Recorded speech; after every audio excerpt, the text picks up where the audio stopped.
तो कल क्या बताए थे पहले? प्राकृतिक संख्या बताए थे, है ना? Yes sir. प्राकृतिक संख्या में क्या बताए थे? एक से शुरू होने जो कि गिनती की संख्या को बोलेंगे, है ना? तो गिनती कहाँ से शुरू करते हैं? एक से। एक से करते हैं ना। जैसे 1 2 3 4 लेके अनंत तक क्या होगा? प्राकृतिक संख्या होगा, है ना? इसके बाद बताए थे प्राकृतिक संख्या जैसे कि 1 2 3 4 5 अनंत तक बताए थे। अब इसमें क्या ऐड करेंगे कि पूर्ण संख्या बन जाएगा? पूर्ण संख्या और प्राकृतिक संख्या के बीच जो अंतर है तो वो क्या है? क्या ऐड करना है इसमें बताओ? जीरो। यही एक डिफरेंट है पूर्ण संख्या और प्राकृतिक संख्या में, है ना? अगर इसको ऐड कर देंगे तो ये पूर्ण बन जाएगी, नहीं तो यहाँ से ना प्राकृतिक संख्या होगी, है ना? होगी ना? यस। प्राकृतिक। और जैसे इसको ऐड करेंगे तो ये क्या बन गया? पूर्ण संख्या। ये पूर्ण बन गया, है ना? क्या बन गया? पूर्ण। तो कहानी यहीं तक खत्म नहीं होती है, कुछ चीजें ना इससे आगे भी होती है। जैसे कि ये पूर्ण और प्राकृतिक संख्या हुआ, अब कुछ ऐसा सॉल्यूशन होता है जिसमें कि माइनस वाले का कम होता है, ऋणात्मक वाले का। इसमें तो प्लस है ना? Yes sir. ये जितने भी है प्लस में है।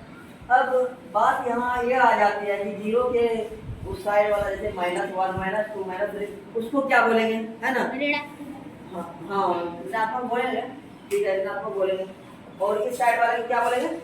धनात्मक बोलेंगे। अब उन सबको एक साथ क्या बोलेंगे? पूर्णांक संख्या। पूर्णांक का मतलब क्या होता है? पूर्णांक का मतलब होता है पूरा अंक, वो ना बटे में परिमेय संख्या में, हाँ परिमेय संख्या में और डिसिमल में नहीं होना चाहिए, है ना? वो क्या होना चाहिए? पूरा होना चाहिए। जैसे 1 होगा तो ये पूरा है। अगर 1.5 करेंगे तो क्या ये पूर्णांक होगा? नहीं होगा। इसीलिए 1 के बाद डायरेक्ट 2 पे आएंगे, 3 पे आएंगे। अच्छा, क्या यही पूर्ण संख्या है, पूरा संख्या है? -1 भी तो पूरा संख्या हो सकता है ना? ये भी तो है ऋणात्मक, ये भी पूरा संख्या है ना? -2 भी तो पूरा संख्या है ना? तो ये भी पूर्णांक संख्या होगा। इसी को दर्शाने के लिए पूर्णांक संख्याओं का एक रेखा खींचे, ठीक है ना? एक रेखा खींचे। अब इसके लिए यहाँ मिड पॉइंट 0 है ना? 0 की इस तरफ 1 2 3 4 5 इससे तो प्राकृतिक संख्या बताए थे, है ना? तो इसी तरह से 1 2 3 4 5 सारे प्राकृतिक संख्या इसके अंदर आ जा रहे हैं। तो 1 से लेकर इधर प्लस की तरफ क्या बोलेंगे? जितना भी अनंत धनात्मक पूर्णांक बोलेंगे। और 0 से इधर 0 से इस साइड क्या बोलेंगे? -1 तो क्या हुआ? ऋणात्मक संख्या हुआ। अच्छा ये बताओ, ये 0 जो हुआ कौन सी संख्या हुआ? बताओ। 0 को बोलेंगे उदासीन पूर्णांक। क्या बोलेंगे? क्या बोलेंगे इसको? उदासीन पूर्णांक बोलेंगे। अच्छा ये बताओ, इतनी तक की कहानी में कोई दिक्कत हुई? नहीं या तो कोई दिक्कत हुआ? अब ये बताओ, क्या पूर्ण संख्या पूर्णांक संख्या के अंदर आते हैं? ध्यान देखो, ये जो बताए पूर्ण संख्या, ये सारा पूर्णांक संख्या के अंदर आ रहे हैं? Yes sir. आ रहे हैं ना?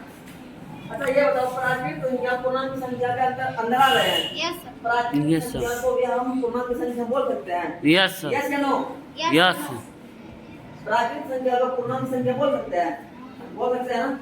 अच्छा, जैसे ये पूर्ण संख्या 0 से शुरू होकर अनंत तक जाती है, क्या हम इसको पूर्णांक संख्या बोल सकते हैं? इसको ये पूर्ण संख्या यहाँ भी है और पूर्णांक संख्या में भी है, तो क्या हम इसको ये बोल सकते हैं पूर्णांक संख्या? बोल सकते हैं ना? Yes sir. ठीक है, तो हम अभी तक क्या पढ़े? प्राकृतिक संख्या पढ़े, पूर्ण संख्या पढ़े, और इसके अलावा ऋणात्मक संख्या पढ़े थे, है ना? और धनात्मक संख्या पढ़े थे, ये पिछले क्लास में पढ़े थे, है ना? और ये क्या हुआ? 0 को क्या बोलेंगे? उदासीन पूर्णांक, है ना? उदासीन पूर्णांक इसको इसलिए बोलेंगे कि देखो, इसके ऊपर कर्ज होगा तो उसको माइनस मिलेगा, और जिसको इसके ऊपर जमा रहेगा जिसके पास, है ना, दान, उसको धनात्मक बोलेंगे। लेकिन अगर जिसके पास ना कर्ज है ना जमा है तो उसको शून्य मानेंगे ना, यस सर। उसी को हम उदासीन बोलेंगे, है ना, उदासीन पूर्णांक। चलिए यहाँ तक समझने में कोई दिक्कत नहीं सर। तो जो पिछले क्लास में नहीं लिखा था इसको लिख लोगे, ठीक ना, लिख लो। अच्छा पिछले क्लास में यहाँ तक बताया था, ये संख्या रेखा बना लो, ठीक ना। उसके बाद आगे बताते हैं। आ गया ना, यस सर। धनात्मक पूर्णांक, ऋणात्मक पूर्णांक और प्राकृतिक संख्या, पूर्ण संख्या सब समझ में आ गया। अब पढ़ते हैं पूर्णांक संख्या का समृद्ध गुणधर्म। समृद्ध गुणधर्म पढ़े हो? नहीं पढ़े हो ना? चलिए आज पढ़ते हैं, है ना। क्या पढ़ेंगे? पूर्णांक संख्या का समृद्ध गुणधर्म, है ना। पूर्णांक संख्या, पूर्णांक संख्या तो पढ़ लिया ना? हाँ यस सर। पढ़ लिया ना? ठीक है। अगर किसी को दिक्कत है अभी भी तो बोल लो।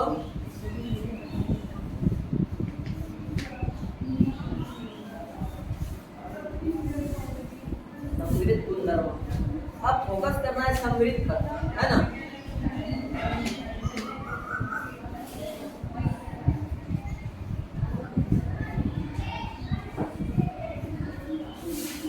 ठीक है,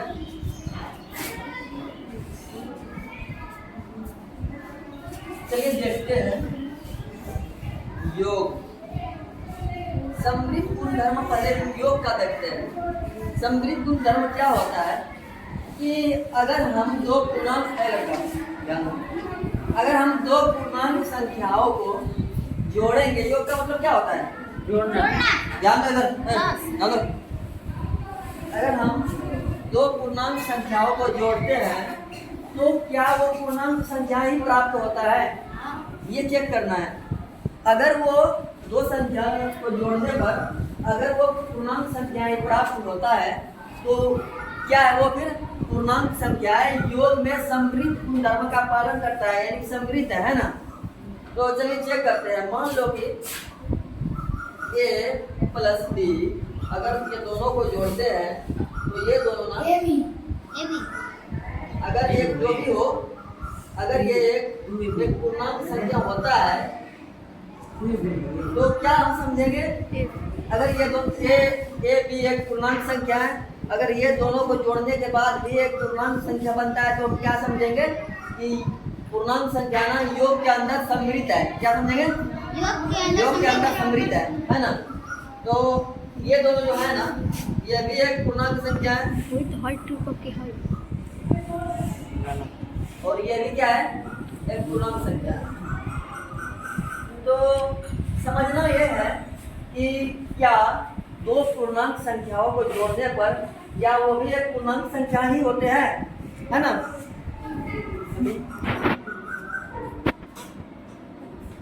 तो चलिए देखते हैं, कोई दो पूर्णांक संख्या बताओ तो बताओ, कोई दो पूर्णांक संख्या बताओ अपने तरफ से। दो और दो, चलो इन्होंने बताया कि दो एक पूर्णांक संख्या है और जोड़ना है किसके साथ? और के साथ, और भी एक पूर्णांक संख्या है ना। अब देखते हैं कि ये दोनों को जोड़ने के बाद जो रिजल्ट आने वाले हैं, क्या वो रिजल्ट भी एक पूर्णांक संख्या है? तो क्या आएगा दो और चार जोड़ने के बाद? क्या ये पूर्णांक संख्या में पढ़ा था? हमने पढ़ा था पूर्णांक संख्या में, इसको पढ़ा था ना। तो इसका मतलब क्या हुआ कि पूर्णांक संख्याएं जो है योग के अंदर समृद्ध है ना। क्या है योग के अंदर? समृद्ध है। हाँ, समृद्ध लिखेंगे, समृद्ध समृद्ध, समृद्ध वही तो है ना, समझ गया? समृद्ध है ना, ये समझेंगे। अब अगला और एग्जाम्पल ले क्या बोलो तो, खड़ा करो तो। दो पूर्णांक संख्या बता दो।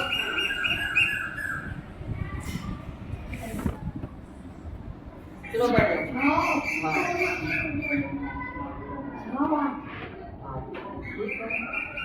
चलिए इसको चेक करते हैं, बताओ तो क्या होगा? 14। क्या ये पूर्णांक संख्या है? Yes sir. तो ये भी एक विषय पता चल रहा है ना। तो हम लिखते हैं इसके बाद कि पूर्णांक संख्याएं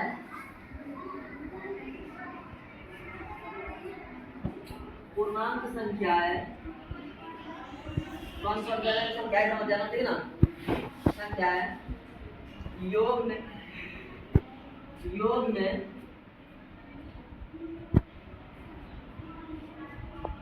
समृद्ध है।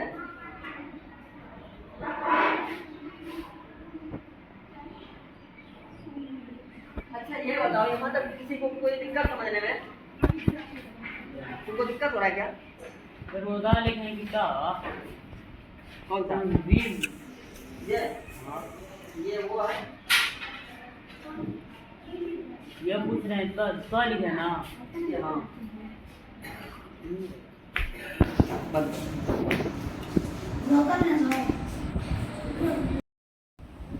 अच्छा, परिमेय संख्या का जो समृद्ध गुणधर्म है, इसमें हम क्या पढ़ाए थे? अभी योग पढ़ाए थे ना। Yes, sir. क्या पढ़ाए थे? योग। योग पढ़ाए थे। योग हो गया। इसमें क्या है? समृद्ध है ना। अब ना व्यकलन पढ़ते हैं। व्यकलन समझते हो तुम लोग? व्यकलन क्या होता है? इस तरह से योग का मतलब होता है जोड़, होता है ना, जोड़ना है। इसी तरह से एक वर्ड है व्यवकलन। क्या है? व्यवकलन। तो इस तरह से हम योग को पढ़े ना जोड़ में, इसी तरह व्यवकलन का मतलब होता है घटाव। क्या होता है? घटाव होता है। चलिए देखते हैं कि जिस तरह से हम लोग योग में भी पढ़े तो दो पूर्णांक संख्याओं को जोड़ते हैं तो इनमें ना रिजल्ट क्या आता है? पूर्णांक संख्या आता है लड़की, ध्यान दो आप।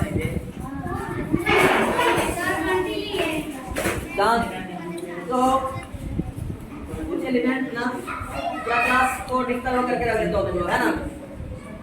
ऐसे नहीं करना है, हमारे लिए तो बात मतलब है। तो जिस तरह से अभी जोड़ में देखें ना कि दो पूर्णांक संख्याओं को जोड़े तो वो क्या हुआ? पूर्णांक हुआ, है ना।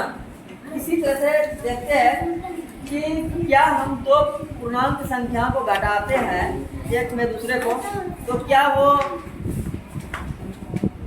पूर्णांक संख्या ही रिजल्ट में आता है या कुछ और आता है? चेक करना है ना। तो पहला संख्या क्या था? कॉपी में देखो तो अभी लिखवाए थे जोड़ में। पहला संख्या 2 बताया था ना। 2। मान लो कि पहला संख्या 2 है ना, है ना? 2 है, ठीक। और दूसरी संख्या क्या है? 4 है। 4। अगर हम 2 में 4 को घटाते हैं, है ना, अगर हम 2 भी एक पूर्णांक संख्या है ना, और 4 भी क्या है? एक पूर्णांक संख्या है। तो 2 में हम 4 को घटा दे, क्या आएगा? -2। अच्छा ये बताओ, क्या -2 एक पूर्णांक संख्या है ना? धनात्मक संख्या में पढ़े थे पूर्णांक रेखा पे, है ना। पूर्णांक संख्या का जो रेखा खींचे थे उसमें धनात्मक संख्या में पढ़े थे और ऋणात्मक पढ़े थे। तो ये क्या है? ऋणात्मक संख्या है, लेकिन है पूर्णांक ना, तो ये भी एक पूर्णांक संख्या है ना। और एक संख्या क्या बोले थे? देखो तो 6 + 8 और 8 था ना, -8। तो इसको अगर हम करते हैं क्या ये एक पूर्णांक संख्या है? ये भी एक पूर्णांक संख्या है। तो इससे क्या पता चलता है कि अगर ध्यान दो कि अगर कोई दो पूर्णांक संख्याएं ए और बी है तो ए में अगर बी को घटाते हैं तो वो भी एक पूर्णांक संख्या ही प्राप्त होंगे। अगर ए और बी एक पूर्णांक संख्या है और ए में बी को जोड़ेंगे तो वो भी क्या होगा? एक पूर्णांक संख्या प्राप्त होगा ना। तो क्या पता चला कि पूर्णांक संख्या है। अच्छा एक बात बताए थे योग के टाइम, योग करते समय बोले थे कि अगर दो पूर्णांक संख्याओं को जोड़ने के बाद अगर वो पूर्णांक संख्याएं प्राप्त होता है तो हम क्या बोलेंगे? कि पूर्णांक संख्याएं जो है ना जोड़ में समृद्ध गुण धर्म का पालन करता है, समृद्ध है ना। और अगर दो संख्याओं को घटाने पर वो पूर्णांक संख्या ही प्राप्त होता है, तो अब क्या बोलेंगे कि पूर्णांक संख्या, यहाँ देखो परिचय नहीं होगा, पूर्णांक होगा, पूर्णांक पढ़ा रहे हैं ना।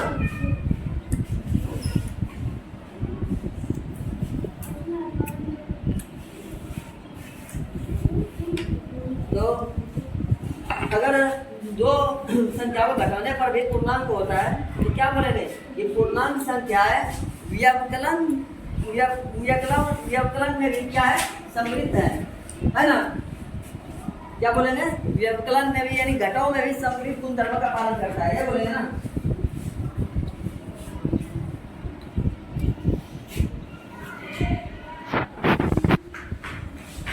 पूर्णांक संख्या है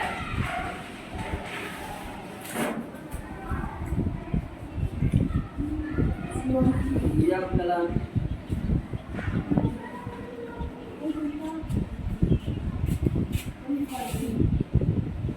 में समृद्ध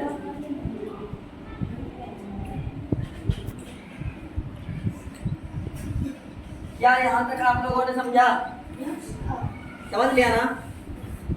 तो ठीक है, अगर आगे पूछेंगे तो ध्यान रखना। और इसको ना आप लोग 7th क्लास का जितने भी बच्चे हैं, तो जितने भी 7th क्लास के बच्चे हो आप लोग मैथ का ना एक फेयर कॉपी बना लेना है ना।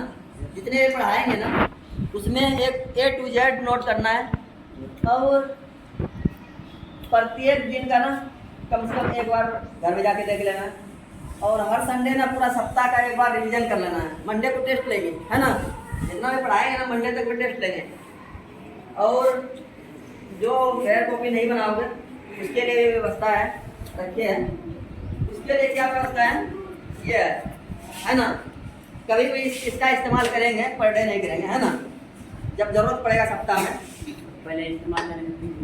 हाँ, पहले इसका ना इस्तेमाल करें फिर विश्वास करें। इस्तेमाल करने के बाद ही पता चलेगा इसका फायदा क्या है ना। तो करना है ना इसका इस्तेमाल, नहीं करना है, नहीं करेंगे, लेकिन एक कंडीशन पे कि जो भी याद दिया जाएगा वो सारा का सारा फुलफिल होना चाहिए, है ना। हाँ, तो ये है। तो फेयर कॉपी कर लेना और कोशिश करना कि बराबर रिवीजन करते रहे, है ना। रिवीजन करने से ना सही रहेगा। अगर मैथ को रिवीजन करना तुम छोड़ दोगे तो आपको भी मैथ ना छोड़ देंगे, है ना। अगर उससे दोस्ती करोगे ना तो वो भी आपसे दोस्ती करेंगे। और पता है बहुत अच्छा लगेगा बनाने में, है ना। ठीक है, अच्छा अभी क्या पढ़ाए हैं, योग पढ़ाए और व्यवकलन पढ़ाए, यानी कि जोड़ और घटाव का समृद्ध गुणधर्म, ये पढ़ाया ना। तो जोड़ में भी समृद्ध गुणधर्म का पालन करता है और घटाव में भी करता है ना, हाँ कि नहीं। हाँ, तो इसके बाद अब क्या बचा हुआ, गुना बचा हुआ। गुना का पढ़ाया है क्या, गुना का नहीं पढ़ाया ना, गुना का नहीं पढ़ाया।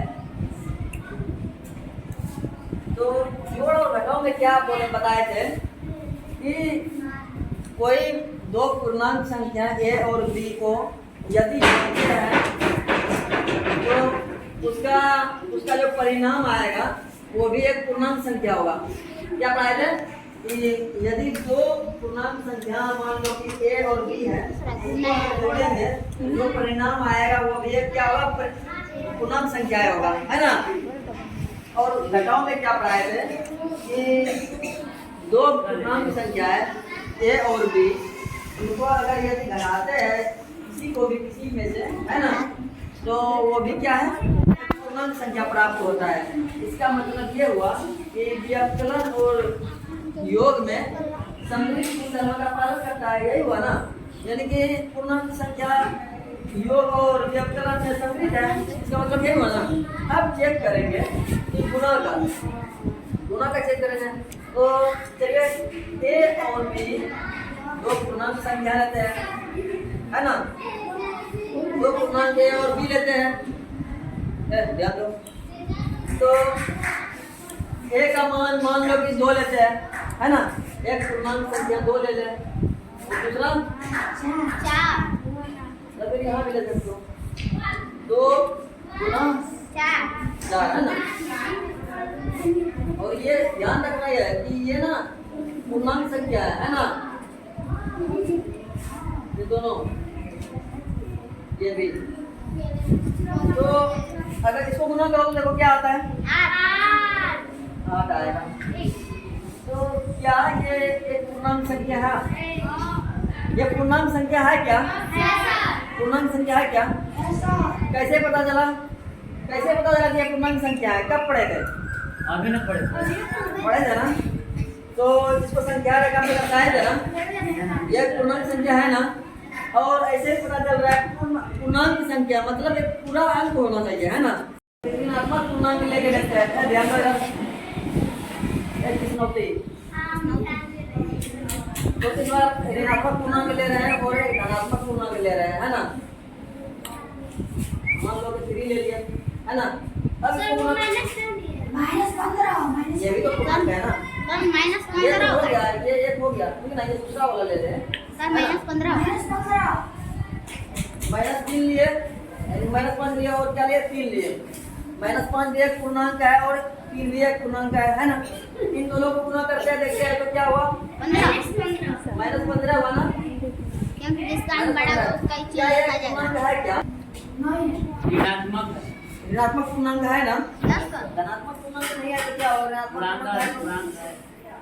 तो क्या पता चला यहाँ धनात्मक पूर्णांक का परिणाम आया और यहाँ ऋणात्मक। तो क्या पता चल रहा है कि गुना में भी अगर दो पूर्णांक को हम गुना करते हैं तो वो पूर्णांक में ही हम परिणाम आएंगे, है ना। तो अब हम लिख सकते हैं कि पूर्णांक संख्याएं है ना, पूर्णांक संख्याएं गुना में भी सम्मिलित है ना। पूर्णांक संख्याएं क्या है? पूर्णांक संख्याएं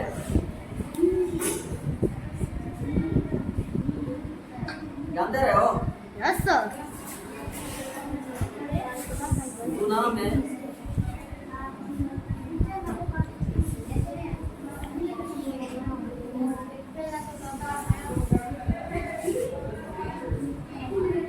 अच्छा, मैथ पढ़ने में मजा आ रहा है तुम लोग को? Yes, sir. अच्छा, आ रहा है मजा? समझ में आ रहा है? हाँ, Yes, sir. सच में मजा आ रहा है? Yes, sir. बोरिंग तो नहीं लग रहा है ना? तो मैंने जितना पढ़ाया था ना सम्मिलित के बारे में पूर्णांक संख्या में, तो अब एक तरह से ना ये एक टेस्ट समझिए, है ना। तो चलिए बताओ कि पूर्णांक संख्या योग के अंतर्गत सम्मिलित है क्या? अच्छा, पक्का है? अच्छा, पूर्णांक संख्या व्यवकलन के अंतर्गत सम्मिलित है क्या? तो इसमें हाँ भरा है ना भरा है? हाँ भरा है। ऐसे ना वैसे ऐसे ऐसे भरना है, पक्का।